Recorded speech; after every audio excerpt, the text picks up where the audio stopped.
PSC സഹചാരിയിലേക്ക് എല്ലാവർക്കും സ്വാഗതം. ഈ കഴിഞ്ഞ ശനിയാഴ്ച, അതായത് 2025 ഫെബ്രുവരി 15-ന് ഒരു എക്സാം നടന്നിരുന്നു. ജൂനിയർ ക്ലർക്ക് കോപ്പറേറ്റീവ് ബാങ്കിലേക്കുള്ള ഒരു തസ്തികയായിരുന്നു. അപ്പോൾ CSEB എന്ന് പറഞ്ഞ കോപ്പറേറ്റീവ് സർവീസ് എക്സാമിനേഷൻ ബോർഡാണ് ആ എക്സാം നടത്താറുള്ളത്. അപ്പോൾ ഈ പരീക്ഷയിലെ മാത്സ് ക്വസ്റ്റ്യൻസ് നമ്മുടെ PSCയുടെ സിലബസുമായിട്ട് വളരെ സാമ്യമുള്ള ക്വസ്റ്റ്യൻസാണ്, 20 ക്വസ്റ്റ്യൻസും. അപ്പോൾ അതുകൊണ്ട് PSC പഠിക്കുന്ന എല്ലാവർക്കും ഈ ഒരു ക്വസ്റ്റ്യൻസ് ഉപകാരപ്പെടും. അപ്പോൾ അതുകൊണ്ട് അതെങ്ങനെ സോൾവ് ചെയ്യാന്നുള്ളതാണ് നമ്മളിവിടെ നോക്കുന്നത്. അപ്പോൾ ആദ്യത്തെ ചോദ്യം 41. താഴെ പറയുന്ന ക്രമത്തിൽ നിന്ന് എല്ലാ സ്വരാക്ഷരങ്ങളും നീക്കം ചെയ്താൽ പിന്നിൽ നിന്ന് അഞ്ചാമതായി വരുന്ന അക്ഷരം ഏതാണ്? അപ്പോൾ ഇവിടെ സ്വരാക്ഷരം എന്ന് പറയുന്നത് എന്താ വെച്ചിട്ടുണ്ടെങ്കിൽ ഇംഗ്ലീഷിൽ വവ്വൽസ് ആണ്. നമുക്കറിയാം AEIOU ഈ 5 എണ്ണമാണ് വവ്വൽസ്. അപ്പോൾ ഈ വവ്വൽസ് അല്ലാത്തതിന് എന്താണ് നമ്മൾ പറയുക? കൺസോണൻസ് എന്നാണ് പറയുക, അല്ലേ? അപ്പോൾ ഈ വവ്വൽസ് നീക്കം ചെയ്യണം, എന്നിട്ട് പിറകിൽ നിന്ന് അഞ്ചാമതായി വരുന്ന അക്ഷരം ഏതാണെന്നാണ് നമ്മൾ കണ്ടുപിടിക്കേണ്ടത്. ഓക്കെ, അപ്പോൾ നമുക്ക് പിറകിൽ നിന്ന് നോക്കാം. ആദ്യം ഓയാണുള്ളത്, അത് പറ്റില്ല. അതും പറ്റില്ല. അതിനെയും ഒഴിവാക്കി. പിന്നെ ആണ് വരുന്നത്, അതിനെയും ഒഴിവാക്കി. ഓക്കെ, അപ്പോൾ അടുത്തത് B വരുന്നുണ്ട്. അതൊരു വവ്വലല്ല, അല്ലെങ്കിൽ സ്വരാക്ഷരമല്ല. അപ്പോൾ അതിന് ഞാൻ 1 എന്ന് കൊടുത്ത്, അതാണ് ആദ്യത്തെ അക്ഷരം. പിന്നെ അടുത്തത് ഓയും യുവും ഐയും, അത് വവ്വൽസ് ആണ്, അതുകൊണ്ട് അത് 3നെ ഒഴിവാക്കി. അടുത്ത വരുന്ന D ഒരു കൺസോണൻ്റ് ആണ്. ഓക്കെ, അപ്പോൾ അതിന് ഞാൻ 2 എന്ന് കൊടുത്ത്. പിന്നെ വരുന്നത് U ആണ്, അതിനെ ഒഴിവാക്കി. അടുത്തത് Lഉം V ആണ് വരുന്നത്. അപ്പോൾ അത് രണ്ടും സ്വരാക്ഷരമല്ല, അതുകൊണ്ട് 3, 4 എന്ന് കൊടുത്ത് ആ അക്ഷരങ്ങൾക്ക്. പിന്നെ വരുന്നത് Aയും Eയും ഓയുമാണ്, അതിനെ ഒഴിവാക്കി. അടുത്തത് അഞ്ചാമതായി വരുന്നത് നമുക്ക് മനസ്സിലാവും W ആണെന്ന്. ഓക്കെ, അപ്പോൾ W ആണ് ഇതിലെ ഉത്തരം, ഓപ്ഷൻ D. ഓക്കെ, അടുത്തത് 42. 5 വർഷങ്ങൾക്ക് മുമ്പ് മധുവിൻ്റെയും രാജൻ്റെയും ശരാശരി വയസ്സ് 18 ആയിരുന്നു. ഇപ്പോൾ മധു, രാജൻ, വേണു എന്നിവരുടെ ശരാശരി വയസ്സ് 24 ആണെങ്കിൽ 12 വർഷത്തിന് ശേഷം വേണുവിൻ്റെ വയസ്സ് എത്രയായിരിക്കും? അപ്പോൾ ഇവിടെ മധുവിൻ്റെ വയസ്സ് അതായത് മധുവിൻ്റെ ഇപ്പോഴുള്ള വയസ്സ് ഞാൻ M എന്ന് എടുക്കുകയാണ്. അതുപോലെ രാജൻ്റെത് 6, വേണുവിൻ്റെത് V. ഓക്കെ, അങ്ങനെ 3 പേരെ വയസ്സ് ഇപ്പോഴുള്ള വയസ്സാണ് M, 6, V എന്നതുകൊണ്ട് ഞാൻ ഉദ്ദേശിച്ചത്. ഇനി 5 വർഷം മുമ്പ് മധുവിൻ്റെയും രാജൻ്റെയും ശരാശരി വയസ്സ് 18 എന്ന് പറയുന്നുണ്ട്. അപ്പോൾ അതുകൊണ്ട് തന്നെ അടുത്ത വരിയിൽ ഞാൻ എഴുതിയത് നോക്കുക. 5 വർഷം മുമ്പ് മധുവിൻ്റെയും രാജൻ്റെയും വയസ്സ് എത്രയായിരിക്കും? ഇപ്പോഴുള്ള വയസ്സിൻ്റെ അകത്ത് നിന്ന് 5 വയസ്സ് കുറച്ചാൽ പോരെ? അപ്പോൾ ഇപ്പോൾ ഉള്ളത് M, 6. അപ്പോൾ M-5 അല്ലെങ്കിൽ R-5 ആണ് 5 വർഷം മുന്നിലുള്ള വയസ്സുകൾ. ഇനി ഇവരുടെ 2 പേരുടെയും ശരാശരി 5 വർഷം മുമ്പ് എത്രയാണ്? 18. അപ്പോൾ ശരാശരി കാണാനുള്ള എങ്ങനെയാണ് നമ്മൾ ഇക്വേഷൻ? ആ 2 വയസ്സിൻ്റെ തുക കാണുക, എന്നിട്ട് 2 പേരായതുകൊണ്ട് ഡിവൈഡഡ് ബൈ 2 എന്ന് എഴുതുക. അതാണ് നമുക്ക് ശരാശരി വയസ്സായ 18 എന്ന് പറയുന്നത്, അല്ലേ? അപ്പോൾ നമുക്ക് അത് സബ്സ്റ്റിറ്റ്യൂട്ട് ചെയ്യുമ്പം M-5 ഒരു ബ്രാക്കറ്റ് ഇട്ട് കൺഫ്യൂഷൻ ആവാതിരിക്കാൻ വേണ്ടിയിട്ട് പ്ലസ് R-5, അതാണ് രാജൻ്റെ 5 വർഷം മുന്നുള്ള വയസ്സല്ലേ, ഡിവൈഡഡ് ബൈ 2 പേരായതുകൊണ്ട് ഓക്കെ = 18 എന്ന് എഴുതി അവരുടെ ശരാശരി വയസ്സ്. ഇനി അതൊന്ന് സോൾവ് ചെയ്ത് എഴുതുമ്പം M+6 എന്ന് എഴുതും. പിന്നെ -5 കൂട്ടിയിട്ട് -10 എഴുതി. പിന്നെ ഞാൻ താഴത്തുള്ള 2നെ സമത്തിന് അപ്പുറത്തേക്ക് കൊണ്ടുപോയി. അപ്പോൾ അത് 18 × 2 ആവും, അതായത് 36 ആയി. ഓക്കെ, പിന്നെ ഏറ്റവും ലാസ്റ്റ് വരിയിൽ M+6 എന്നിട്ട് -10നെ അപ്പുറത്തേക്ക് കൊണ്ടുപോകുമ്പോൾ 36 + 10 ആവും, അതായത് 46 ആവും. ആ ഒരു ഇക്വേഷനെ ഞാൻ എന്ത് ചെയ്തു? 1 എന്ന് പറഞ്ഞിട്ട് ഒരു വട്ടമിട്ട് വെച്ചു. ഇനി വലതുവശത്തേക്ക് വരിക. ഇനി വേണുവിൻ്റെ ഇപ്പോഴുള്ള വയസ്സ് എത്രയാണ് നമ്മൾ എടുത്തത്? അത് V എന്ന് പറഞ്ഞൊരു അക്ഷരം കൊണ്ടാണ് നമ്മൾ സൂചിപ്പിക്കുന്നത്. അപ്പം ചോദ്യത്തിൽ അടുത്ത് നോക്കുക. മധു, രാജൻ, വേണു എന്നിവരുടെ ശരാശരി വയസ്സ് ഇപ്പോൾ എത്രയാണ്? 24 ആണ്. അപ്പോൾ അതെങ്ങനെയാണ് എഴുതുക? ഇപ്പോഴുള്ള വയസ്സ് 3 പേരതും M+R+V അതിൻ്റെ സമ്മ എടുത്തു. എന്നിട്ട് 3 പേരായതുകൊണ്ട് ഡിവൈഡഡ് ബൈ 3 എന്ന് എഴുതി, = അവരുടെ ശരാശരി വയസ്സ് 24 എന്ന് എഴുതി. ഓക്കെ, ഇനി ഇതിൻ്റെ അകത്ത് M+R പകരം നമ്മൾ ആദ്യം എഴുതിയ 1 എന്ന് എഴുതിയ ഇക്വേഷൻ കൊടുത്തൂടെ? M+R പകരം ഞാൻ 46 എന്ന് കൊടുത്തു, പ്ലസ് V എന്ന് എഴുതി, ഡിവൈഡഡ് ബൈ 3 എന്ന് തന്നെ എഴുതി, = 24 എന്ന് എഴുതി. ഇനി താഴത്തുള്ള 3നെ അപ്പുറത്തേക്ക് കൊണ്ടുപോകുമ്പോൾ 3 × 24 72 ആവും. ഓക്കെ, അപ്പോൾ 46 + V = 72 എന്ന് കിട്ടി. അപ്പോൾ അതിൻ്റെ അകത്ത് നമുക്ക് V കിട്ടില്ലേ? 46നെ സമത്തിന് അപ്പുറത്തേക്ക് കൊണ്ടുപോകുമ്പോൾ 72 - 46 26 വയസ്സാണ് വേണുവിൻ്റെ ഇപ്പോഴുള്ള വയസ്സ്. ഓക്കെ, അത് കിട്ടി നമുക്ക്. പക്ഷെ നമ്മളോട് ചോദിച്ചത് എന്താണ്? വേണുവിൻ്റെ 12 വർഷത്തിന് ശേഷമുള്ള വയസ്സാണ്. അപ്പോൾ 12 വർഷം എന്ന് പറയുമ്പോൾ 26 + 12 ചെയ്തു, അപ്പോൾ നമുക്ക് എത്ര കിട്ടി? അവസാനത്തെ വരിയിലേക്ക് നോക്കുക. 38 വയസ്സാണ് വേണുവിൻ്റെ 12 വർഷത്തിന് ശേഷമുള്ളത്. Option C 38. അടുത്തത് 43. റോസ് എന്നത് 6821 എന്നും ചെയർ എന്നത് 734556 എന്നും പ്രീച്ച് എന്നത് 961473 എന്നും കോഡ് ചെയ്തിട്ടുണ്ടെങ്കിൽ സെർച്ചിൻ്റെ കോഡ് എന്തായിരിക്കും? അപ്പോൾ ഇങ്ങനെ ഒരു ചോദ്യങ്ങൾ വന്നിട്ടുണ്ടെങ്കിൽ നമ്മൾ ആദ്യം ചെയ്യേണ്ടത് ഈ റോസ് എന്ന് എഴുതുക. ഓക്കെ, ഞാൻ എഴുതിയ പോലെ. പിന്നെ അതിൻ്റെ താഴത്ത് അതിൻ്റെ കോഡ് നേരെ എഴുതുക. ആറിൻ്റെ താഴെ 6 എന്ന് എഴുതുക, ഓൻ്റെ താഴെ 8, എസിൻ്റെ താഴെ 2, ഇൻ്റെ താഴെ 1. അതുപോലെ ചെയറിൻ്റെതും ഞാൻ എഴുതിയിട്ടുണ്ട്. പ്രീച്ച് എന്ന വാക്കിൻ്റെതും കോഡ് ഞാൻ ഇതുപോലെ താഴത്തായിട്ട് എഴുതിയിട്ടുണ്ട്, ഓരോ അക്ഷരത്തിന് താഴെയായിട്ട്. ഇനി നമുക്ക് കണ്ടുപിടിക്കേണ്ടത് സെർച്ച് എന്ന് പറഞ്ഞ വാക്കിലെ SEARCH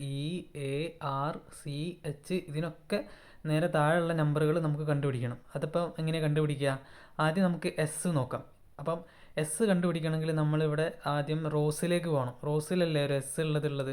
അപ്പോൾ എസ്സിന് താഴെയുള്ള നമ്പർ എത്രയാണ്? 2 അല്ലേ റോസിൽ. അപ്പോൾ അതുകൊണ്ട് ഞാൻ സെർച്ചിൻ്റെ എസ്സിൻ്റെ താഴെ 2 എന്ന് എഴുതി.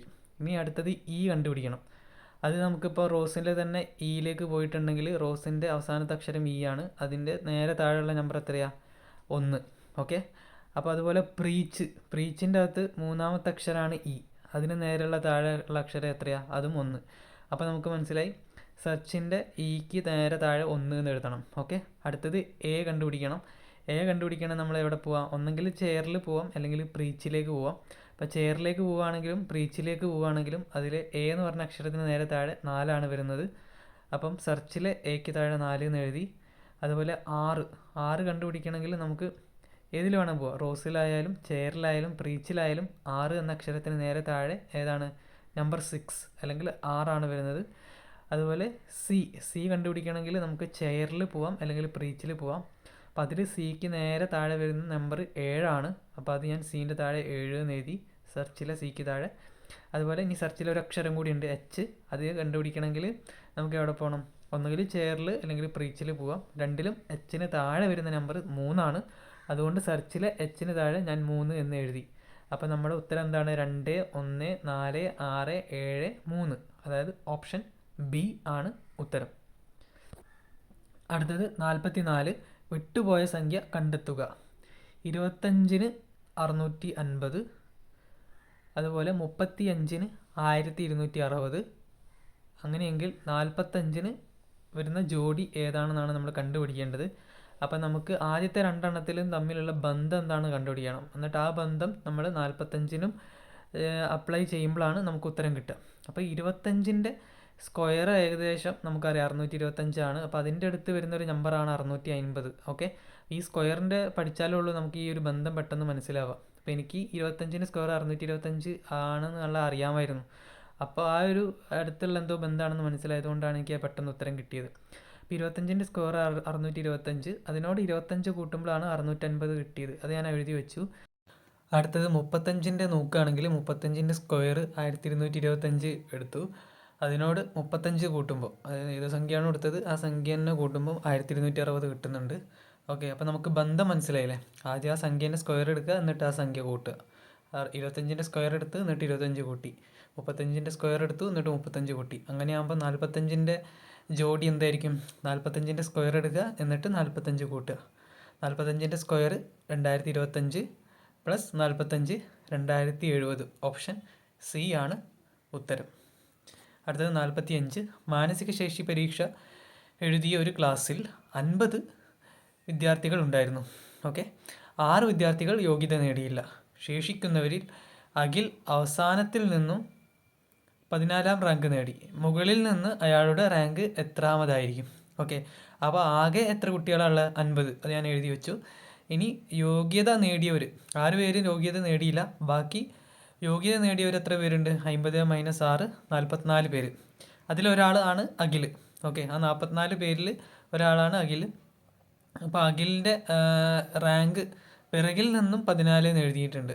അപ്പോൾ ഞാനൊരു ലൈൻ വരച്ചു, എന്നിട്ട് അതിൻ്റെ എഫ് എന്ന് എഴുതിയ ഫ്രണ്ട്, മുന്നിൽ നിന്ന് ബാക്ക് ബി, അതാണ് ഞാൻ ബി എന്ന് കൊടുത്തത്. ഇനി അതിൽ അഖിലിൻ്റെ സ്ഥാനം ഞാൻ 14 ഏകദേശം ഒരു നടുക്ക് എഴുതി എ എന്ന് ഇട്ടിട്ട് 14 എന്ന് എഴുതി. ഓക്കെ, അപ്പോൾ ബാക്കിൽ നിന്ന് 14 എന്ന് എഴുതിയതുകൊണ്ടാണ് ബീൻ്റെ അവിടെ ഞാൻ 1 എന്ന് എഴുതിയത്. 1ാം റാങ്ക് ബാക്കിൽ നിന്നാണ് തുടങ്ങുന്നത് എന്നുള്ള രീതിയിൽ. എന്നിട്ട് അവിടുന്ന് 14ാമത്തെ ആളാണ് അഖിൽ. ഓക്കെ, അങ്ങനെയാണെങ്കിൽ മുകളിൽ നിന്ന് അല്ലെങ്കിൽ ഫ്രണ്ടിൽ നിന്ന് അയാളുടെ റാങ്ക് എത്രയാണെന്നുള്ളതാണ്. അപ്പം 44 മൈനസ് 14 ചെയ്തു. അപ്പം ഫ്രണ്ടിലുള്ള ആളിനും അതായത് അഖിലിന് മുമ്പ് എത്ര ആൾക്കാരുണ്ട്? 44 മൈനസ് 14 ചെയ്താൽ 30 പേരുണ്ട്. പിന്നെ ആ 30 പേരും പിന്നെ അഖിലും കൂടി കൂട്ടണം. അതാണല്ലോ അഖിലിൻ്റെ റാങ്ക് എന്ന് പറയുന്നത്. അപ്പം 30 പ്ലസ് അഖിൽ അല്ലെങ്കിൽ 30 പ്ലസ് 1. അപ്പം അങ്ങനെ 31ാമത്തെ ആളായിരിക്കും, അല്ല 31ാമത്തെ റാങ്ക് ആയിരിക്കും അഖിലിന് ഫ്രണ്ടിൽ നിന്ന് അല്ലെങ്കിൽ മുകളിൽ നിന്ന് അല്ലെങ്കിൽ മുമ്പിൽ നിന്ന് എന്ന് നമുക്ക് പറയാം. അപ്പം ഓപ്ഷൻ എ 31. അടുത്തത് 46. മറ്റുള്ളവയുമായി ചേരാത്ത വാക്ക് കണ്ടെത്തുക. അപ്പോൾ ഇതിൽ ഗൂഗിൾ ക്രോം ഓപ്ഷൻ എ, അല്ലെങ്കിൽ അതുപോലെ ഫയർഫോക്സ് ഓപ്ഷൻ ബി, അതുപോലെ ഓപ്ഷൻ ഡി ഒപ്പേറ. ഈ 3 എന്താണ്? വെബ് ബ്രൗസറുകളാണ്. ഓക്കെ, അപ്പോൾ ഗൂഗിൾ സി ഓപ്ഷൻ, അതിൻ്റെ പ്രത്യേകത എന്താണ്? അത് സെർച്ച് എഞ്ചിനാണ്. അപ്പം ഉത്തരം സി, ഗൂഗിളാണ് ഇവിടെ മറ്റുള്ളവയുമായി ചേരാത്ത വാക്ക് എന്ന് നമുക്ക് പറയാം. പിന്നെ ഈ ഗൂഗിളും ഗൂഗിൾ ക്രോമും നമുക്ക് എപ്പോഴും കൺഫ്യൂഷനായി പോകുന്നതാണ്, അതുകൊണ്ടാണ് അത് മാത്രം എടുത്ത് എഴുതിയത്. ഗൂഗിൾ എന്ന് പറഞ്ഞിട്ടുണ്ടെങ്കിൽ സെർച്ച് എഞ്ചിനാണ്, പക്ഷേ ഗൂഗിൾ ക്രോം എന്ന് പറഞ്ഞിട്ടുണ്ടെങ്കിൽ അത് വെബ് ബ്രൗസറാണ്. ഓക്കെ, അടുത്തത് 47. 2 സംഖ്യകളുടെ തുക 1444 അവയുടെ വ്യത്യാസം 156 ആയാൽ വലിയ സംഖ്യ ഏതാണ്? അപ്പോൾ 2 സംഖ്യകൾ നമുക്കറിയില്ല, അത് ഞാൻ എക്സും വൈയും ആയിട്ട് എടുത്ത്. ഇനി അതിൻ്റെ തുക നമുക്ക് എങ്ങനെ എഴുതാൻ പറ്റും? X plus y is equal to 1444 നമുക്ക് തന്നിട്ടുണ്ട്. അത് ഇക്വേഷൻ 1 ആയിട്ട് ഞാൻ എഴുതി. അതുപോലെ വ്യത്യാസം എത്രയാണ് ആ സംഖ്യകൾ തമ്മിൽ? എക്സ് മൈനസ് വൈ നമുക്ക് എഴുതാം. അത് ഞാൻ 156 എന്ന് ചോദ്യത്തിന് തന്നിട്ടുണ്ട്. അത് ഞാൻ ഇക്വേഷൻ 2 എന്ന് പറഞ്ഞിട്ട് എഴുതിയിട്ടുണ്ട്. ഇനി ഈ 2 ഇക്വേഷനും കൂടി കൂട്ടുകയാണ് നമുക്ക് വേണ്ടത്. അപ്പോൾ ഇതിൻ്റെ അകത്ത് ഈ 2 ഇക്വേഷൻ്റെ അകത്ത് നമുക്ക് മനസ്സിലാവും ഇതിൽ വലിയ സംഖ്യ ഏതാണെന്ന് ഞാൻ എക്സ് ആയിട്ടാണ് കണക്ക് കൂട്ടുന്നത്. ഓക്കെ, അതുകൊണ്ടാണ് ഞാൻ എക്സ് മൈനസ് വൈ എന്ന്, വലിയ സംഖ്യേൻ്റെ അകത്ത് നിന്നുള്ള ചെറിയ സംഖ്യ നമ്മൾ കുറയ്ക്കാം അല്ലേ. അപ്പം എക്സ് ആണ് വലിയ സംഖ്യ എന്നുള്ള രീതിയിലാണ് ഞാൻ ഇവിടെ എടുക്കുന്നത്. അത് ഞാൻ അവിടെ ബ്രാക്കറ്റിൽ എഴുതി വെച്ചിട്ടുണ്ട്. എക്സ് വലുത്, അതുമാതിരി വൈ ചെറുത്. ഓക്കെ, നിങ്ങൾക്ക് തിരിച്ച് വേണമെങ്കിലും എടുക്കാം. ഓക്കെ, അപ്പോൾ ഞാനിവിടെ എക്സ് വലുതാണെന്നുള്ള രീതിയിൽ എടുത്തു, അതുകൊണ്ട് എക്സ് മൈനസ് വൈ എന്ന് എഴുതി. ഓക്കെ, എന്നിട്ട് എന്താണ് ഇനി ഞാൻ ചെയ്യാൻ പോണത്? ഇക്വേഷൻ 1ഉം ഇക്വേഷൻ 2ഉം കൂട്ടും. ഓക്കെ, അതായത് സമത്തിൻ്റെ ഇടതുവശത്തുള്ള എല്ലാം കൂടി കൂട്ടും, അതുപോലെ സമത്തിൻ്റെ വലതുവശത്തുള്ള എല്ലാം കൂടി കൂട്ടിയിട്ട് എഴുതും. അപ്പം അടുത്ത ലൈനിൽ 1+2 എന്ന് എഴുതിയതിൻ്റെ അടുത്ത ലൈനിൽ x plus y plus x minus y. Okay, ഇടതുവശത്തുള്ള 2 എണ്ണം കൂടി കൂട്ടി സീക്വൽ ടു, ഇനി വലതുവശത്തുള്ള എന്തൊക്കെയാണുള്ളത്? 1444 പ്ലസ് 156 എന്ന് എഴുതി. ഇനി അതൊന്ന് സോൾവ് ചെയ്യാം. ഓക്കെ, എക്സും എക്സും കൂട്ടിയാൽ 2x വരും, വൈയും മൈനസ് വൈയും ക്യാൻസലായി പോവും. ഓക്കെ, അപ്പോൾ ഇടതുവശത്ത് 2x മാത്രം വരും. ഇനി വലതുവശത്ത്, സമത്തിൻ്റെ വലതുവശത്ത് 1444 156 കൂട്ടിയാൽ 1600 വരും. ഇനി എക്സിനെ അവിടെ നിർത്തി 2നെ സമത്തിൻ്റെ അപ്പുറത്തേക്ക് പോകുമ്പം അത് ഡിവൈഡഡ് ബൈ 2 ആവും. അപ്പോൾ 1600/2 800 എക്സ് ഉത്തരമായിട്ട് വരുന്നത് അല്ലേ. അപ്പോൾ ഞാനിവിടെ നമ്മളോട് ചോദിച്ചത് എന്താണ്? വലിയ സംഖ്യയാണ്. ഓക്കെ, അപ്പോൾ ഞാനിവിടെ വലിയ സംഖ്യ ഏതാണ് എടുത്തത്? എക്സ് ആണ് വലിയ സംഖ്യ ആയിട്ട് എടുത്തത്. അപ്പോൾ നമുക്ക് എന്ത് മനസ്സിലായി? എക്സ് 800 വലിയ സംഖ്യ. അപ്പോൾ ഇവിടെ ഉത്തരം ഓപ്ഷൻ ഡി 800. 48. രവി ഒരു സ്ഥലത്ത് നിന്ന് 20 മീറ്റർ കിഴക്കോട്ട് സഞ്ചരിക്കുന്നു. ഓക്കെ, തുടർന്ന് ഇടത്തേക്ക് തിരിഞ്ഞ് 15 മീറ്റർ സഞ്ചരിക്കുന്നു. പിന്നീട് വലത്തേക്ക് തിരിഞ്ഞ് 10 മീറ്റർ സഞ്ചരിച്ച് വീണ്ടും വലത്തേക്ക് തിരിഞ്ഞ് 15 മീറ്റർ സഞ്ചരിക്കുന്നു. എന്നാൽ യാത്ര ആരംഭിച്ച സ്ഥലത്തുനിന്ന് രവി ഇപ്പോൾ എത്ര ദൂരമുണ്ട്? അപ്പം ഇങ്ങനത്തെ ഒരു ചോദ്യം വരുമ്പോൾ നമ്മൾ ചിത്രം വരച്ച് നോക്കിയിട്ട് വേണം ചെയ്യാൻ. അപ്പം ആദ്യം ഞാൻ എസ് എന്ന് തുടങ്ങിയ സ്ഥലത്തു നിന്ന് വരച്ച് തുടങ്ങുകയാണ്. എസ് എന്ന് എഴുതി കൊടുക്കുന്നത്. ഓക്കെ, അപ്പോൾ എസ് എന്ന് തുടങ്ങിയിട്ട് കിഴക്കോട്ട് പറയുമ്പോൾ നമ്മുടെ വലതുവശത്തേക്ക് 20 മീറ്റർ ഞാൻ അടയാളപ്പെടുത്തി. അത് ഒരു ഏരോ മാർക്ക് അവസാനിക്കുന്ന അവിടെ നിർത്തി. പിന്നെ അവിടുന്ന് വടക്കോട്ട്, അവിടുന്ന് പിന്നെ ഇടത്തോട്ട് തിരിയുന്നുണ്ട്. ഓക്കെ, ഇടത്തോട്ട് തിരിയാന്ന് പറയുമ്പോൾ അതാണ് ഞാൻ 15 മാർക്ക് ചെയ്തത്. ഓക്കെ, അത് മാർക്ക് ചെയ്ത് പിന്നെ അവിടുന്ന് വീണ്ടും വലത്തോട്ട്. Okay, 10 metre. അപ്പോൾ അത് ഞാൻ മാർക്ക് ചെയ്തു, വലത്തോട്ട് 10 മീറ്റർ മാർക്ക് ചെയ്തു. പിന്നെ അവിടുന്ന് വീണ്ടും വലത്തേക്ക് എന്ന് പറയുന്നുണ്ട്. അപ്പോൾ അവിടുന്ന് വീണ്ടും വലത്തേക്ക് 15 മീറ്റർ ഞാൻ മാർക്ക് ചെയ്തു. അപ്പോൾ അത് അവസാനിക്കുന്നത് ഇ എന്ന് പറഞ്ഞ സ്ഥലത്താണ് അവസാനിക്കുന്നത്. ഓക്കെ, അപ്പോൾ ഇനി നമ്മളോട് ചോദിച്ചത് എന്താണ്? ഈ എസ്സും ഇയും തമ്മിലുള്ള ആരംഭിച്ച സ്ഥലവും അവസാനിച്ച സ്ഥലവും തമ്മിലുള്ള ദൂരം എത്രയാണെന്നാണ് ചോദിക്കുന്നത്. അപ്പോൾ അത് ഞാൻ മാർക്ക് ചെയ്ത് നോക്കിയപ്പം എസ് 20 + 10 അങ്ങനെ ടോട്ടൽ 30 മീറ്ററാണ് ആരംഭിച്ച സ്ഥലത്ത് നിന്ന് അവസാനത്തെ സ്ഥലത്തേക്ക് രവിൻ്റെ ആകെ ദൂരം. ഓക്കെ, അപ്പം ഓപ്ഷൻ ബി 30. അടുത്തത് 49. 2 = 0, 3 = 3, 4 = 6, 5 = 9 ആണെങ്കിൽ 7 = എത്രയാണെന്നാണ് നമുക്ക് കണ്ടുപിടിക്കേണ്ടത്. അപ്പോൾ ഇതിൽ ഞാൻ എന്താ ചെയ്തു വെച്ചിട്ടുണ്ടെങ്കിൽ ഈ സമത്തിൻ്റെ ഇടതുവശത്തുള്ള സംഖ്യകളെല്ലാം ഞാൻ ഒരുമിച്ച് എഴുതി. ഓക്കെ, 2, 3, 4, 5, 6 അങ്ങനെയാണ് പോകുന്നതെന്ന് എനിക്ക് മനസ്സിലായി. ഓക്കെ, അപ്പോൾ ഞാൻ 6ഉം 7ഉം വെറുതെ അവിടെ എഴുതി വെച്ച് അടിവരട്ടിട്ട് അടുത്ത സംഖ്യകൾ അതായിരിക്കും വരികയെന്ന് എനിക്ക് മനസ്സിലായി. ഇനി അതുപോലെ സമത്തിൻ്റെ വലതുവശത്തുള്ള സംഖ്യകൾ ഏതൊക്കെയാണ്? 0, 3, 6, 9 ആ 4 ഇതിന് നേരെ താഴെയായിട്ട് ഞാൻ എഴുതി വെച്ചു. ഓക്കെ, ഇനി അതിൻ്റെ അടുത്ത 2 സംഖ്യകൾ എന്താണെന്ന് നമുക്കറിയില്ല, അതുകൊണ്ട് ഞാൻ 2 വര ഇട്ടിട്ട് 2 ക്വസ്റ്റ്യൻ മാർക്ക് ഇട്ട് വെച്ചു. അപ്പം ഇതിൻ്റെ അകത്തു നിന്നുള്ള ബന്ധം നമ്മൾ കണ്ടുപിടിക്കണം. ഓക്കെ, അപ്പോൾ ആദ്യത്തെ എങ്ങനെയാണ്? 2 കൂട്ടി 2, 3, 4, 5, 6, 7 എന്ന് പറഞ്ഞിട്ട് പോവുകയാണ്. അത് ബന്ധം നമുക്ക് മനസ്സിലായി ആദ്യത്തെ വരിയിൽ.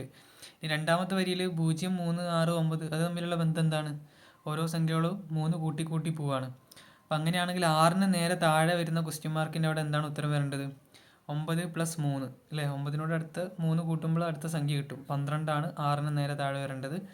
അപ്പോൾ 6 = 12 നമുക്ക് വരേണ്ടത്. പക്ഷെ നമ്മളോട് ചോദിച്ചത് 6 = അല്ലല്ലോ കാണാൻ പറഞ്ഞത്. നമ്മളോട് പറഞ്ഞത് എന്താണ്? 7 = എത്രയാണെന്ന് കണ്ടുപിടിക്കാനാണ്. അപ്പോൾ മാറിപ്പോയിട്ടുണ്ടെങ്കിൽ ഉത്തരം ഇവിടെ നെഗറ്റീവ് വരും. അപ്പോൾ 7ന് നേരെ താഴെ എന്താണ് വരേണ്ടതെന്നാണ് നമുക്ക് നോക്കേണ്ടത്.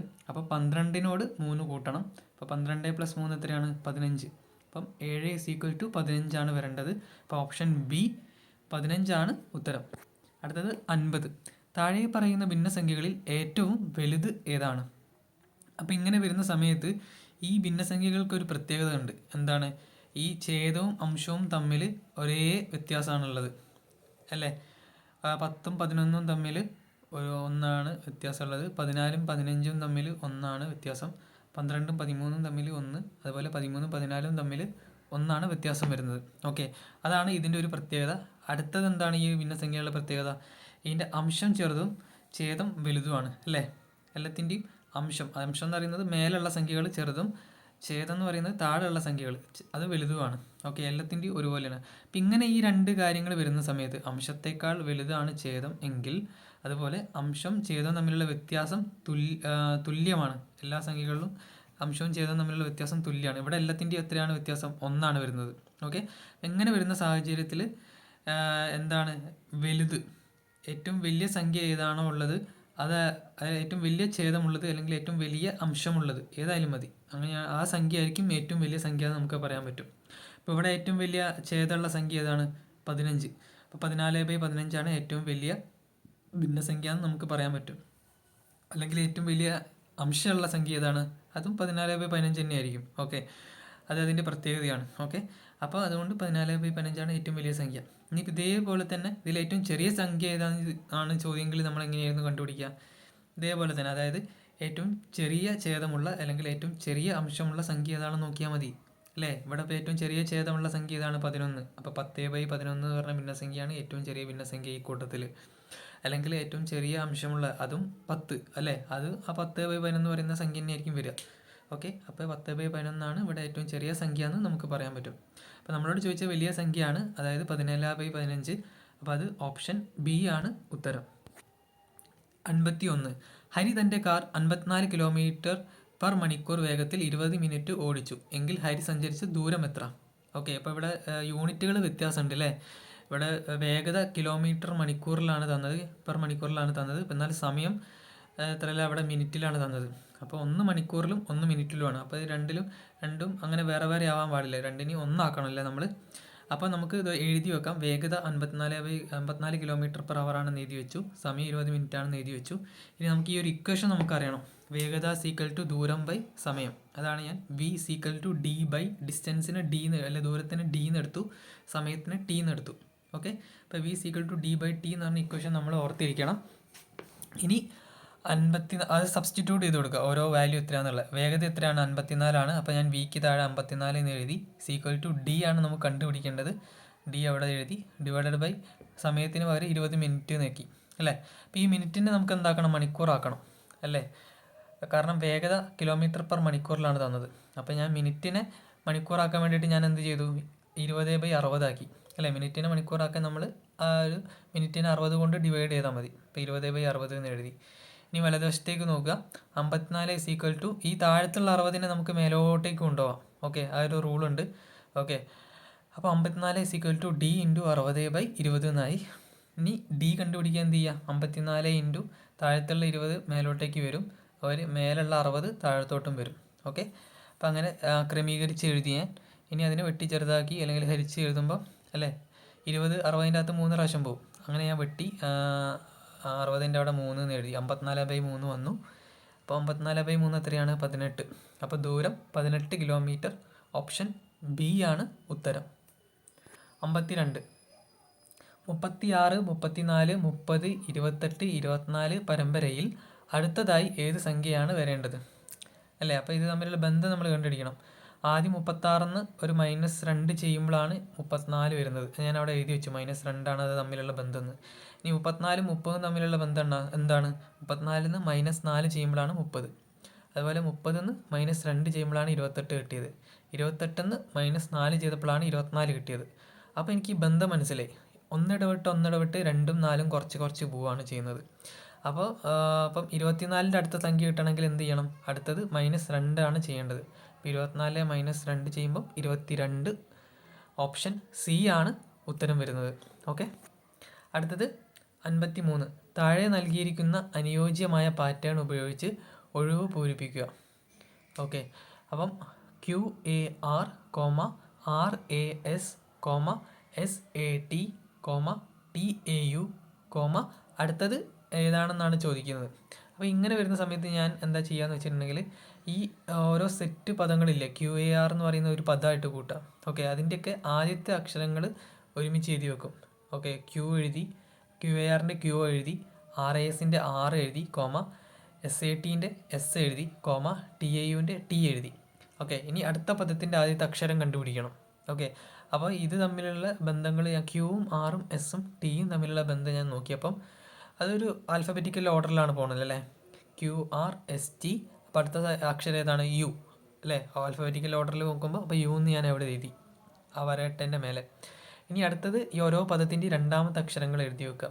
QARൻ്റെ രണ്ടാമത്തെ അക്ഷരം A ആണ്, RASൻ്റെ A ആണ്, SATൻ്റെയും A ആണ്, TAUൻ്റെയും A ആണ്. അപ്പോൾ എനിക്ക് മനസ്സിലായി രണ്ടാമത്തെ അക്ഷരം എല്ലാത്തിൻ്റെയും A ആണെന്ന്. അപ്പോൾ അതുകൊണ്ട് തന്നെ എന്ന് രണ്ടാമത് വരേൻ്റെ മേലെ എഴുതി വെച്ചു, A എന്ന് എഴുതി. ഓക്കെ, അപ്പോൾ ആദ്യത്തെ അവസാനം നമുക്ക് കണ്ടുപിടിക്കേണ്ട പദത്തിൻ്റെ ആദ്യത്തെ അക്ഷരം U ആണെന്നും രണ്ടാമത്തെ അക്ഷരം A ആണെന്നും കണ്ടുപിടിച്ചു അല്ലേ. അപ്പം അങ്ങനെ ഉത്തരം വരുന്ന ഏതെങ്കിലും ഉണ്ടോ?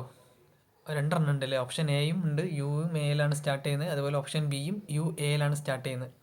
അപ്പം സിയും ഡിയും എല്ലാന്ന് നമ്മൾ ഉറപ്പിച്ച് കഴിഞ്ഞ് ഉത്തരം.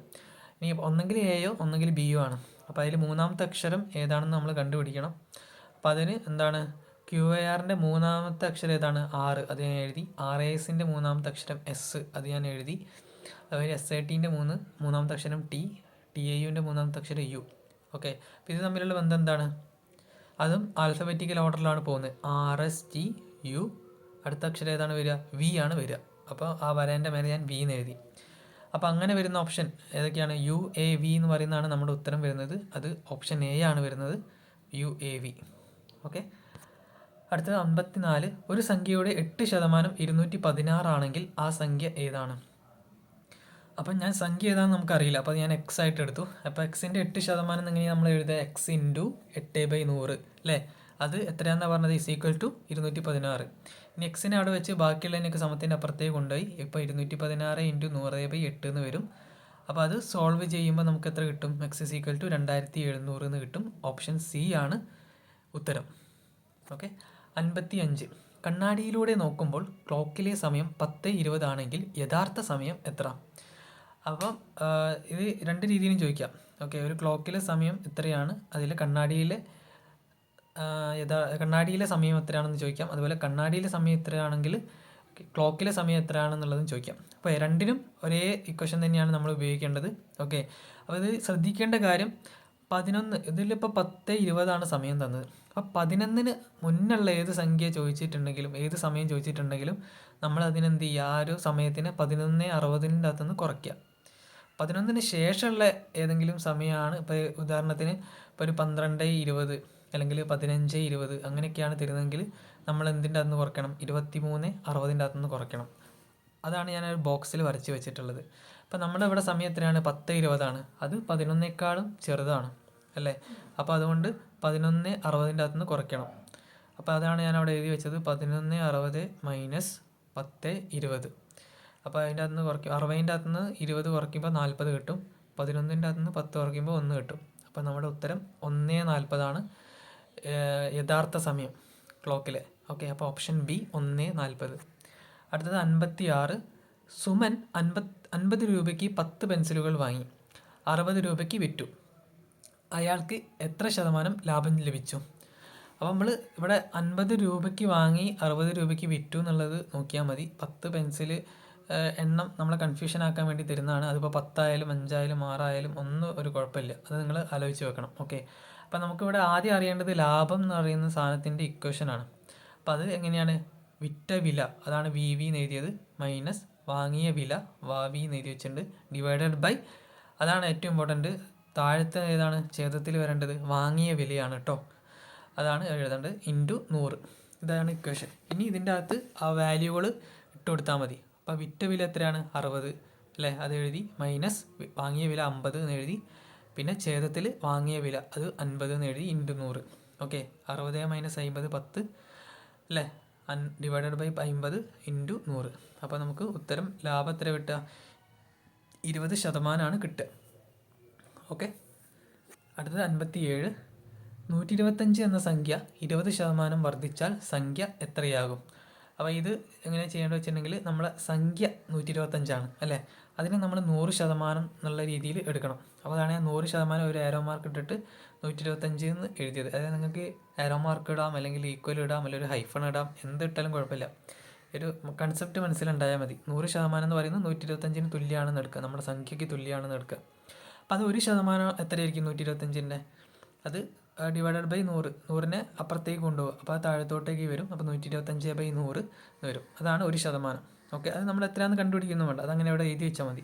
ഇനി നമ്മളോട് ചോദിച്ചത് 20% വർദ്ധിച്ചാൽ എന്നാണ്. അപ്പോൾ 20% വർദ്ധിക്കുക എന്ന് പറഞ്ഞിട്ടുണ്ടെങ്കിൽ 120% എത്രയാണെന്നാണ് ചോദിച്ചത്. സംഖ്യയുടെ 120%, അതായത് 125ൻ്റെ 120% എന്ന് പറയുന്നത് എത്രയാണെന്നാണ് ചോദിച്ചത്. അപ്പോൾ എന്താ ചെയ്യേണ്ടത് വെച്ചിട്ടുണ്ടെങ്കിൽ ഈ നമ്മളിപ്പം 1% ആരോ മാർക്ക് 125/100 എന്ന് എഴുതിയതിൻ്റെ രണ്ട് വശത്തും 120 കൊണ്ട് ഗുണിച്ചാൽ മതി. അപ്പോൾ 120 ഇൻറ്റു 1% ആരോ മാർക്ക് 125/100 ഇൻറ്റു 120 എന്ന് എഴുതി. അപ്പം 120 അടുത്ത സ്റ്റെപ്പിൽ 120% അല്ല, 120 ഇൻറ്റു 1 പറഞ്ഞാൽ 120% ആരോ മാർക്ക് അല്ലെങ്കിൽ സമം സീക്വൽ ടു എന്ത് വേണം പറയാം. എന്നിട്ട് 125 ഇൻറ്റു 12/10 എന്നാക്കി ഞാൻ 0 വെട്ടിയിട്ട്. ഓക്കെ, ഇനി അതിനെ സോൾവ് ചെയ്ത് വരുമ്പോൾ നമുക്ക് അവസാനം എന്ത് കിട്ടും? 25 ഇൻറ്റു 6 എന്ന് കിട്ടും. സീക്വൽ ടു അപ്പോൾ എത്രയാണ്? 150 എന്ന് വരും. അപ്പം 120%, 125 എന്ന സംഖ്യേൻ്റെ 20% വർദ്ധിച്ചാൽ, അതായത് 120% എത്രയാണ് ഉത്തരം വരുന്നത്? 150 ഉത്തരം, ഓപ്ഷൻ ബി. ഓക്കെ, അടുത്തത് 58. 2 inch is equal to dash centimetre. അപ്പോൾ ഇത് നമുക്ക് ഉത്തരം അറിയണമെങ്കിൽ നമ്മൾ ഈ നമ്മുടെ ഈ യൂണിറ്റുകളെ കൺവേർഷൻ നമ്മൾ പഠിച്ചിരിക്കണം. 1 ഇഞ്ച് എത്രയാണ്, അല്ലെങ്കിൽ 1 മീറ്റർ ഇത്ര സെൻറ്റിമീറ്ററാണ്, 1 ഇഞ്ച് ഇത്ര സെൻറ്റിമീറ്ററാണ്, 1 മൈൽ ഇത്ര കിലോമീറ്ററാണ്. ഇതൊക്കെ നമ്മൾ മിനിമം നമ്മൾ പഠിച്ചു വെച്ചിരിക്കണം. ഓക്കെ, അപ്പോൾ 1 ഇഞ്ച് എന്ന് പറയുന്നത് 2.54 സെൻറ്റിമീറ്ററിന് തുല്യമാണ്. അപ്പോൾ അങ്ങനെയാണെങ്കിൽ 2 ഇഞ്ച് എന്ന് പറയുമ്പോൾ 2 ഇൻറ്റു 2.54 ചെയ്തു ഗുണിച്ച് എഴുതുമ്പോൾ നമുക്ക് 5.08 കിട്ടും. അപ്പം ഓപ്ഷൻ എ ആണ് ഇവിടെ ഉത്തരം വരുന്നത്, 5.08. അടുത്തത് 59. 40% ഓഫ് 80 ബ്രാക്കറ്റിൽ ഡിവൈഡഡ് ബൈ നാട്ടോ. നമ്മളത് കണ്ണുകൊണ്ട് നമ്മൾ സൂക്ഷിച്ച് നോക്കിയില്ലെങ്കിൽ നമ്മൾ നെഗറ്റീവ് അടിക്കും. ഈ ക്വസ്റ്റ്യൻ പേപ്പറിൻ്റെ അകത്ത് ഭയങ്കര ചെറുതായിട്ടായിരിക്കും കൊടുക്കുക. അപ്പോൾ നമ്മളത് പ്ലസ് ആണോ അല്ലെങ്കിൽ ഹരണമാണോ എന്ന് കൃത്യമായിട്ട് നോക്കണം, അല്ലെങ്കിൽ നെഗറ്റീവ് അടിക്കും. ഓക്കെ, സിമ്പിൾ ക്വസ്റ്റ്യൻ ആണെന്ന് പറഞ്ഞിട്ട് നമ്മൾ വീട്ടിൽ പോയിട്ട് നോക്കുമ്പോൾ നമ്മൾ ഹരണത്തിന് പകരം കൂട്ടൽ ചെയ്തിട്ടുണ്ടാവും, അല്ലെങ്കിൽ കൂട്ടുന്നതിന് പകരം ഹരണം ചെയ്തിട്ടുണ്ടാവും. ഓക്കെ, അപ്പോൾ ഇവിടെ ഹരണം ബ്രാക്കറ്റിൽ 80% ഓഫ് 40 ഇതാണ് നമുക്ക് കാണേണ്ടത്. അപ്പോൾ ആദ്യത്തെ വരിയിൽ നമുക്ക് ആദ്യം 40% ഓഫ് 80 കാണാം. അതെങ്ങനെയാണ് കാണാം? 80ൻ്റെ 40% അതാണ് ഉദ്ദേശിക്കുന്നത്. അപ്പോൾ 80 ഇൻറ്റു 40/100 എന്ന് എഴുതി സീക്വൽ ടു അത് സോൾവ് ചെയ്ത് വരുമ്പോൾ 32 കിട്ടും അല്ലേ? അതേമാതിരി 80% അടുത്ത വരിയിൽ 80% ഓഫ് 40 എന്ന് പറഞ്ഞാൽ എന്താണ്? 40ൻ്റെ 80%. അതെങ്ങനെയാണ് നമ്മൾ എഴുതുക? 40 × 80/100. അപ്പോൾ അതിനെയും സോൾവ് ചെയ്ത് വരുമ്പോൾ നമുക്ക് 32 തന്നെ കിട്ടും. ഇനി നമ്മളോട് എന്താ ചോദിച്ചത്? ഈ ബ്രാക്കറ്റിൻ്റെ ഉള്ളിലുള്ള രണ്ട് സാധനങ്ങൾ തമ്മിൽ ഹരിക്കാനാണ് പറഞ്ഞത്. അപ്പോൾ 32 / 32 ചെയ്യുമ്പോൾ നമുക്ക് ഉത്തരം 1 കിട്ടും. ഓപ്ഷൻ ബി ആണ് ഉത്തരം. അടുത്തത് 60. 6, 9, 18 എന്നീ സംഖ്യകൾ കൊണ്ട് ഹരിക്കുമ്പോൾ 5 ശിഷ്ടം വരുന്ന ഏറ്റവും ചെറിയ സംഖ്യ ഏതാണെന്നാണ് ചോദിക്കുന്നത്. അപ്പോൾ ഇവിടെ നമ്മൾ ഉപയോഗിക്കേണ്ട കാര്യം എന്ന് പറയുന്നത് ഇത് ലസാഗു എന്ന് പറഞ്ഞ അല്ലെങ്കിൽ LCM, HCF എന്നൊക്കെ പറഞ്ഞ ഭാഗത്തു നിന്ന് വരുന്ന ഒരു ചോദ്യമാണ്. അപ്പോൾ ഇവിടെ നമ്മൾക്ക് കണ്ടുപിടിക്കേണ്ടത് ലസാഗു ആണ് അല്ലെങ്കിൽ LCM എന്ന് നമുക്ക് പറയാം. ഓക്കെ, അപ്പോൾ 6, 9, 18 അല്ലെങ്കിൽ 6, 18, 9 എങ്ങനെ വേണമെങ്കിലും എഴുതാം. ഈ 3 സംഖ്യകളുടെ ലസാഗു നമ്മൾ ആദ്യം കണ്ടുപിടിക്കണം. അപ്പോൾ അത് കണ്ടുപിടിക്കുന്ന മെത്തേഡ് നിങ്ങൾക്കറിയാം ഓൾറെഡി, അത് ഞാനവിടെ വരച്ച് കാട്ടിയിട്ടുണ്ട്. ഓക്കെ, അപ്പം ആദ്യം 6, 9, 18നെ 3 കൊണ്ട് ആ 3 സംഖ്യയിലും ഹരിക്കാൻ പറ്റുന്ന നമ്മുടെ ഒരു പ്രൈം നമ്പർ എടുക്കുക. അത് 3 ആണ്. അപ്പോൾ 3 കൊണ്ട് നമ്മൾ ഹരിക്കുമ്പോൾ 2, 3, 6 എന്ന് അതിൻ്റെ 6ൻ്റെയും 9ൻ്റെയും 18ൻ്റെയും താഴത്ത് ഞാൻ എഴുതി. എന്നിട്ട് വീണ്ടും ഒരു L പോലെ വരച്ചിട്ട് ഈ 2, 3, 6ൻ്റെ അകത്ത് പിന്നെയും നമുക്ക് ഹരിക്കാൻ പറ്റുന്ന 2 കൊണ്ട് നമുക്ക് ഹരിക്കാൻ പറ്റുന്ന 2 സംഖ്യകളുണ്ട്, 3 കൊണ്ട് നമുക്ക് ഹരിക്കാൻ പറ്റുന്ന സംഖ്യകളുണ്ട്. അപ്പോൾ ഞാൻ 2 ഇവിടെ എടുത്തു. ഓക്കെ, അപ്പോൾ 2 കൊണ്ട് 2ൻ്റെ അകത്ത് 1 ഒരു പ്രാവശ്യം പോകും. അപ്പോൾ ഞാൻ 1 എന്ന് എഴുതി 2ൻ്റെ താഴെ. അതുപോലെ 3ൻ്റെ അകത്ത് 2 പോകില്ല. അപ്പോൾ അങ്ങനെ പോകാത്ത സമയത്ത് നമ്മൾ ആ സംഖ്യ നേരെ താഴത്തോട്ട് ഇറക്കി എഴുതണം. അപ്പോൾ 3 ഞാൻ താഴത്തോട്ട് 3 എന്ന് ഇറക്കി എഴുതി. ഇനി അടുത്ത് 6ൻ്റെ അകത്ത് 2 എത്ര പ്രാവശ്യം പോകും? 3 പ്രാവശ്യം പോകും. അപ്പോൾ 6ൻ്റെ നേരെ താഴെ ഞാൻ 3 എന്ന് എഴുതി. ഓക്കെ, ഇനി ഈ 1, 3, 3 കോമട്ട് എഴുതിയില്ല, അതിൻ്റെ അകത്ത് ഹരിക്കാൻ പറ്റുന്നത് 3 പോകും അല്ലേ? അപ്പോൾ ഞാൻ 3 ഇടതുവശത്ത് എഴുതി. ഇനി 1ൻ്റെ അകത്ത് 3 പോകില്ല, അപ്പോൾ ഞാൻ 1 താഴത്തോട്ട് ഇറക്കി എഴുതി. 3ൻ്റെ അകത്ത് 3 ഒരു പ്രാവശ്യം പോകും, അത് 1 എഴുതി കോമ. 3ൻ്റെ അകത്ത് വീണ്ടും 3 എത്ര പ്രാവശ്യം പോകും? ഒരു പ്രാവശ്യം പോകും. അപ്പോൾ ലാസ്റ്റ് ഒരു 1 കൂടി എഴുതി. ഇനി നമ്മൾ LCM കാണണമെങ്കിൽ എന്താ ചെയ്യേണ്ടത്? ഈ പുറത്തുള്ള എല്ലാ സംഖ്യകളും കൂടി ഗുണിച്ച് എഴുതണം. ഓക്കെ, 3 × 2 × 3 × 1 × 1. ഓക്കെ, അപ്പോൾ നമുക്ക് ഗുണിച്ച് എഴുതുമ്പോൾ LCM 18 കിട്ടി. പക്ഷെ നമ്മുടെ ഉത്തരം അതല്ല. ഇനി നമ്മൾ ചെയ്യേണ്ടത് എന്താ വെച്ചിട്ടുണ്ടെങ്കിൽ, നമ്മൾ മനസ്സിലാക്കേണ്ട കൺസെപ്റ്റ് എന്താ വെച്ചിട്ടുണ്ടെങ്കിൽ, ഈ 6, 9, 18 എന്നീ സംഖ്യകൾ കൊണ്ട് പൂർണ്ണമായി ഹരിക്കാൻ പറ്റുന്ന ചെറിയ സംഖ്യയാണ് നമ്മളെന്ത് പറയുന്നത്? ലസാഗു അല്ലെങ്കിൽ LCM എന്ന് പറയുന്നത് അല്ലേ? അപ്പോൾ അതാണ് നമ്മളിപ്പോൾ കണ്ടുപിടിച്ച 18. പക്ഷെ നമ്മളോട് പൂർണ്ണമായി ഹരിക്കാൻ പറ്റുന്ന ചെറിയ സംഖ്യയല്ല ചോദിച്ചത്, നമ്മളോട് ഹരിക്കുമ്പോൾ 5 ശിഷ്ടം വരുന്ന ചെറിയ സംഖ്യയാണ് ചോദിച്ചത്. അപ്പം അങ്ങനെ ചോദിക്കുന്ന സമയത്ത് നമ്മൾ ആദ്യം LCM കണ്ടുപിടിക്കുക, എന്നിട്ട് അതിനോട് എത്രയാണോ ശിഷ്ടം വരുന്നത് ആ സംഖ്യ കൂട്ടിയാൽ മതി. ഇവിടെ 5 ശിഷ്ടം വരുന്നത്. അപ്പോൾ ഞാൻ എന്ത് ചെയ്തു? LCM +5 എന്ന് എഴുതി. അപ്പം 18 + 5 23 ഏറ്റവും ചെറിയ സംഖ്യ, 5 ശിഷ്ടം വരുന്ന ചെറിയ സംഖ്യ. Option A 23. ഓക്കെ, അപ്പോൾ നമ്മുടെ ഈ CSEBൻ്റെ ജൂനിയർ ക്ലർക്കിൻ്റെ മാത്സിൻ്റെ എല്ലാ ചോദ്യങ്ങളും നമ്മൾ ചെയ്ത് കഴിഞ്ഞു. അപ്പോൾ PSC എഴുതുന്ന ആൾക്കാരും ഇത് സീരിയസ് ആയിട്ട് ഈ ക്വസ്റ്റ്യൻസ് അതിൻ്റെ മെത്തേഡ്സും എളുപ്പത്തിൽ ചെയ്യുന്ന രീതി ഞാൻ ബേസിക് കൺസെപ്റ്റ് തുടക്കക്കാർക്ക് പോലും മനസ്സിലാവുന്ന രീതിയിൽ പറഞ്ഞു തന്നിട്ടുണ്ട്. അപ്പോൾ നിങ്ങൾക്ക് എന്തെങ്കിലും സംശയം ഉണ്ടെങ്കിൽ ചോദിക്കാം. അപ്പോൾ നിങ്ങൾക്ക് വീഡിയോ ഉപകാരപ്പെട്ടിട്ടുണ്ടെങ്കിൽ കമൻറ്റ് ചെയ്യുക. Thank you.